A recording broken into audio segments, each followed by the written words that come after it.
उस वक्त फोन्स की जो कैमरे की क्वालिटी थी, they was terrible. it was terrible. They were terrible phones. बल्कि उस वक्त कंटेंट क्रिएशन आपको या तो वो जो डिजिटल कैमरे अलग से आते थे, ठीक है, या वो छोटे हैंडहेल्ड्स होते थे जो अब बगैर कैसेट वाले थे क्योंकि they had the drives in SD card in it. Exactly. So like जो बच्चे भी सुन रहे हैं, so you know back in the day when we would talk to ऐसे बोल रहे हैं back in the day, मुझे तो ऐसा लगता है कल की बात है.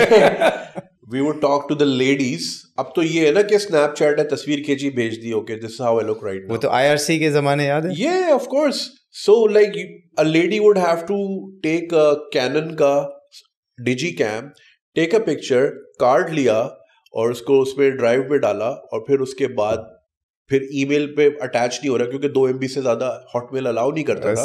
It was so much work. अब लोग Snapchat करते हैं फौरन. No monkey business. So back in the day वो फोन की क्वालिटी तो बेकार थी. So we found out about this device. It was a Sony का HD cam था. वो इतना टॉल था. It was very cool. वो थोड़ा यूं फ्लिप होता था. हाँ मुझे याद है वो camera. So it was only palm जैसा लंबा होता था. Yeah. So it was 720p उसकी क्वालिटी थी, वीडियो क्वालिटी. सो हमने फिर वो पैसे जमा करके वो खरीदा and then we decide to make this video. उसमें मैं लड़की बना था. So my friend Salman, me and another friend Farooq, तो हम 3 दोस्त थे. अच्छा, और पर्पस उसका यही था कि मिल के कैमरा लेंगे और stand up comedian type skits करेंगे. या बिकॉज स्किट्स का दौर आ रहा था and we would follow these guys from America. जैसे एक चैनल था स्मॉश.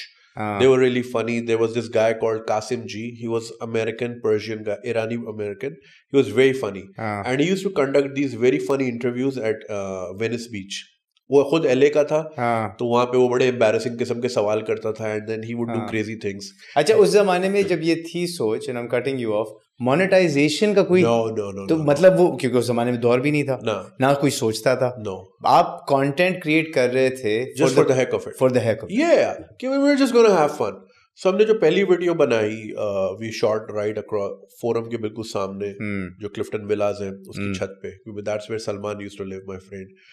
फिर वो वीडियो बनाई एंड वी थॉट उसमें 200-300 व्यूज आएंगे and then it went viral. हम अगली सुबह उठे उसमें 60,000 व्यूज थे. हमें समझ नहीं आ रहा था वो क्या रहा है. And then we were getting calls from people and then messages from. Video में क्या था? So I played a girl and it was basically the name was shit Pakistani girls से, राइट? सो उस जमाने में it's in one of your most popular videos. मुझे याद आया. तो उन दिनों ये ट्रेंड था, शिट वाइट गर्ल से, ब्लैक गर्ल से, तो सारे ये चीजें बन रही थी. बल्कि वो भी मैंने देखी थी पुरानी video, he was sitting with a white guy and you said कि brown guy white guy comparison. So that was Dubai. तो फिर वो बहुत चली एंड देन नहीं तो बड़ा मजे का सीन है. FM 89 ने बुला लिया, इंटरव्यू कर लिया खालिद मलिक, जिसको हम सिर्फ सुनते थे. मैं उसके स्टूडियो में बैठा हुआ था, ये क्या हो रहा है, दिस इज ग्रेट. फिर हमने और वीडियोस बनाई, but then because it was not monetised, तो मुझे पता था पैसे तो नौकरी से आते हैं.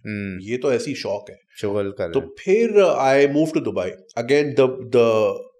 The motivation behind that was कि पाकिस्तान में आखिरी बार से ब्रायन एडम्स आया था 2004 में. उसके बाद कोई नहीं आया और अब जितने बम फटते शायद कोई भी ना आए.